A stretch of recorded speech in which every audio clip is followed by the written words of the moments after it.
ধান কাটার বিবাদকে কেন্দ্র করে উত্তাল হয়ে ওঠে এগরার রাজেন্দ্র চক। তার জেরে পুলিশের ওপর আক্রমণ চালিয়েছিল গ্রামবাসীরা। পরে এগরা থানার পুলিশ বাহিনী আক্রমণকারীদের ধরতে গ্রামে অভিযান চালায়। বেশ কয়েকজনকে গ্রেপ্তার করে এগরা থানার পুলিশ। গ্রামবাসীর অভিযোগ, পুলিশ দোষীদের ধরতে অভিযান চালানোর নামে লুটপাট অত্যাচার চালাচ্ছে। সেই ঘটনায় রাজেন্দ্র চক গ্রাম পরিদর্শনে যান সৌমেন্দু অধিকারী সহ বিজেপির 5 প্রতিনিধি। তারা অত্যাচারিত পরিবারগুলির লোকেদের সাথে দেখা করেন। যদিও গ্রাম পুরুষ শূন্য হয়ে রয়েছে, কাথির সাংসদ সৌমেন্দু অধিকারীকে দেখে কান্নায় ভেঙে পড়েন এক মহিলা। এই মহিলা সাংসদকে জানান, এখানে তৃণমূলের মদদে পুলিশ আমাদের ওপর অত্যাচার করছে, বাড়ির জিনিসপত্র ভেঙে দিচ্ছে, লুটপাট চালাচ্ছে, আমাদের আপনি বাঁচান। সৌমেন্দু অধিকারী ক্ষতিগ্রস্ত পরিবারগুলির পাশে দাঁড়ানোর আশ্বাস দিয়েছেন। এই অভিযোগ পুলিশ অস্বীকার করেছে। পুলিশ জানিয়েছে, এলাকাবাসীর অভিযোগ ভিত্তিহীন।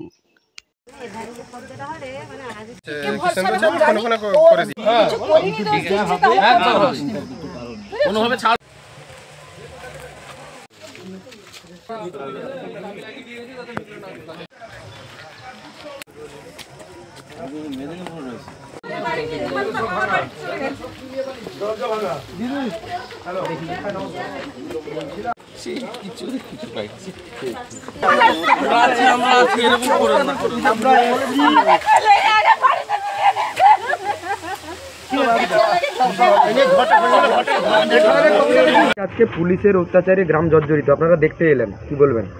কি বলবো বলতে, একবার ভেবে দেখো, পুলিশ নিজের মুখে বলছে সব জায়গায় যে যেখানে যা কিছু করবি তোরা, আমরা রাজেন্দ্র চক বানিয়ে দেবো। তার মানে কি ভয়াবহ একটা ঘটনা ঘটতে চলেছে, বুঝতে পেরেছেন? গ্রামটায় রাজেন্দ্র চকে শুধু মহিলারা আছেন, বাচ্চাদের মামার বাড়ি পিসির বাড়ি পাঠিয়ে দিয়েছে, আর একটা পুরুষ নেই, পুরুষ শূন্য। আর ওনাদের একটাই ভয় হচ্ছে যে আমরা চলে গেলেই ওনাদের ওপর অ্যাটাক হবে, কিন্তু আমরা তা করতে দেব না, মোটেই করতে দেব না। তার একটাই কারণ, আমরা এসেছি কেন, 5 জন এমএলএ, নিশ্চয়ই আমাদের মধ্যে সেরম কিছু জোর দিয়ে কিছু করবার ক্ষমতা মানসিকতা নিয়ে আছি বলে আমরা তাই এসেছি আজকে। এবং আমরা যাব, পুলিশের থানায় যাচ্ছি, সব 5 জন এমএলএই থানায় যাচ্ছি। আমরা মায়েদের চোখের জলটাকে বৃথা যেতে দেব না, এটুকু ভাবতেই পারো তোমরা। এলাকার মহিলা তো আতঙ্কে রয়েছে। স্বাভাবিকই, আমার ওপর টর্চার হলেও তো আমি আতঙ্কে থাকবো, কিন্তু আমাদের কিছু করার বলতে, আমরা তো এইখানে কাছে তো কেউ থাকি না, যারা কাছে থাকি মহিলাদের সে কথাও আমরা বলছি, যদিও খোলা ইয়েতে বলা উচিত না, যে মহিলারা আরও যতটা শক্ত আছেন তারা আরেকটু শক্ত থাকলে আমরা পাশে আছি, আমরা পুরোপুরি পাশে আছি। শুধু আমরা এই 5 জন এমএলএ নয়, আরও 4-5 জন এমএলএ আসবেন, আমরা পাশে আছি। এবং যদি কিছু না হয়, আমরা লাগাতার একটা ধর্না বা এরকম, আমাদের এমপিও কথা দিয়েছেন যে আমরা লাগাতার ধর্নার একটা ব্যবস্থা করব। করছেন যে এখানকার লোকেরা কিন্তু, বিজেপির লোকরা, তারা কিন্তু পুলিশকে মারধর করেছে এবং পুলিশ আক্রান্ত হয়েছে, তার ফলে পুলিশ কিন্তু স্বতঃপ্রণীত মামলা রুজু করেছে। এগরার তৃণমূলের বিধায়ক বলছেন, না এগরা থানায় যে বসে আছেন তৃণমূলের ক্যাডার, তা তিনি বলছেন? মানে এখানকার যিনি আইসি তৃণমূলের দায়িত্বপ্রাপ্ত, তৃণমূলকে এখানে জেতানোর দায়িত্ব নিয়ে এসছেন, কারণ লোকসভা ভোটে 9,000-এর বেশি ভোটে এখানে তৃণমূল হেরেছে। এই গ্রামের 80%-এর বেশি মানুষ আমাদেরকে সমর্থন করেছেন। আর আগামী দিনেও আমরা এখানে জিতবো। ভারতীয় জনতা পার্টি এখানে 2026-এর নির্বাচনে এগরা বিধানসভা জিতবে। এই আতঙ্ক থেকেই তারা বারে বারে এখানে মানুষের উপর আক্রমণ নামিয়ে আনছে, এবং তারই ফলশ্রুতিতে এতগুলো পুরো গ্রাম আজকে, শুধু পুরুষ নয়, মহিলারাও আজকে আতঙ্কে বাড়ি ছাড়া হয়েছেন। এরকম একটা পরিস্থিতি তৈরি হয়েছে। পুলিশ যেন কি বলবেন? দেখুন, আমরা এগরা বিধানসভার দেশবন্ধু অঞ্চলের রাজেন্দ্র চক গ্রামে আমরা এখানে এসেছি, এবং আমরা শুনেছি যে এই গ্রাম তপশিলি জাতি যারা রয়েছে, সেই সম্প্রদায়ের মানুষ বেশি এখানে, রাজবংশী সম্প্রদায়ের মানুষ, একেবারে অত্যন্ত প্রান্তিক মানুষেরা দিনানে দিন খায়।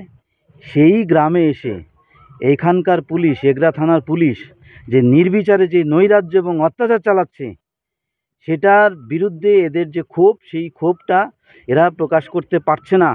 এবং রাত্রিবেলা এসে পুলিশ যেইভাবে নির্বিচারে যেভাবে অ্যারেস্ট করছে, 9 জনকে অলরেডি অ্যারেস্ট করেছে, এবং প্রতিনিয়ত পুলিশ আসে। এবং খুব আশ্চর্যের কথা, এই পুলিশের সাথে এখানে কিছু ক্রিমিনাল আসামিরা এখানে তাদের সাথে আছে, এবং তাদেরকে প্রোটেকশন দিয়ে নিয়ে আসছে। এবং তারা কারা?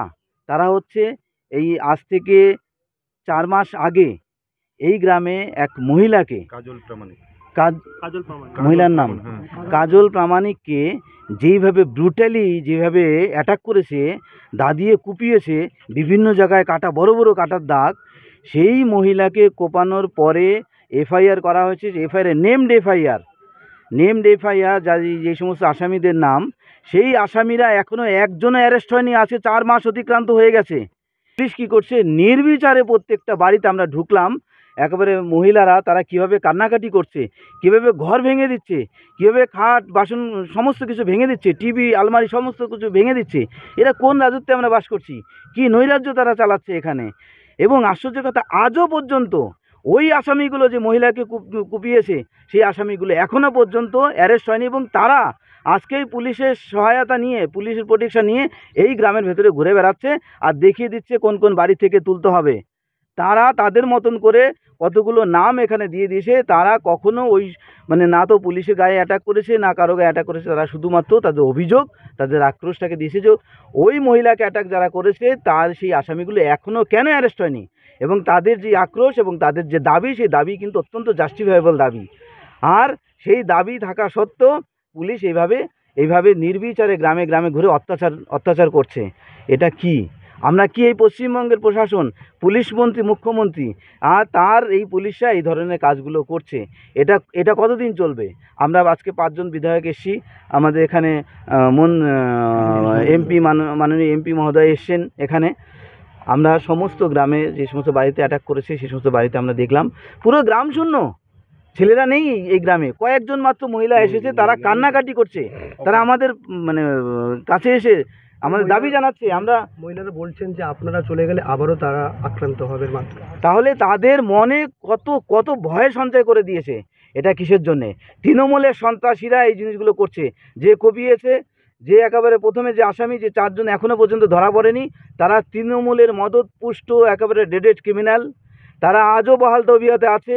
অথচ গ্রামবাসীরা তাদের দাবি যে ওকে কেন অ্যারেস্ট করা হয়নি, সেই দাবি করার জন্য পুলিশ এদেরকে নির্বিচারে এদেরকে টর্চার করছে এবং প্রত্যেকটা বাড়িতে দরজা ভেঙে ঢুকে তাদেরকে টেনে বের করে আনছে, তাদেরকে অ্যারেস্ট করছে। আমরা কোন রাজত্বে বাস করছি? আমরা এখনই এখান থেকে আমরা থানায় যাব, আইসির কাছে আমরা জবাব চাইব। ওই অ্যারেস্ট যে আসামি, যে কাজল প্রামাণিক এখনো কেন অ্যারেস্ট হয়নি? কাজল প্রামাণিকের যে আক্রমণকারীরা, তারা এখনো কি করে বহাল তবিয়তে ঘুরে বেড়াচ্ছে? তারা কেন অ্যারেস্ট হয়নি? সেই অ্যারেস্ট না হওয়ার কারণে আজকে এই যে ধরনের পুরো গ্রামের যে গ্রামবাসীরা আক্রোশ দেখিয়েছে, তাদের দাবি জানিয়েছে, আজকে পুরো গ্রামবাসীরাই এখন বেপাত্তা করে দিয়েছে এরা পুলিশরা। আমরা এখান থেকে থানায় যাব। আমরা যদি এসপি থাকে, এসপির সাথে আমরা কথা বলবো। আমরা থানায় যাব, থানার যে আইসি আছে, আইসির কাছে আমরা দাবি জানাবো। এটা যদি ইমিডিয়েটলি যদি অ্যারেস্ট না করেন, আমরা সমস্ত পশ্চিমবঙ্গে যত এই এরিয়ার যত এমএলএরা আছে, আমরা আগামী দিনে আমরা এই থানার ঘিরে আমরা ঘেরাও করবো এবং আমরা ওখানে বসবো।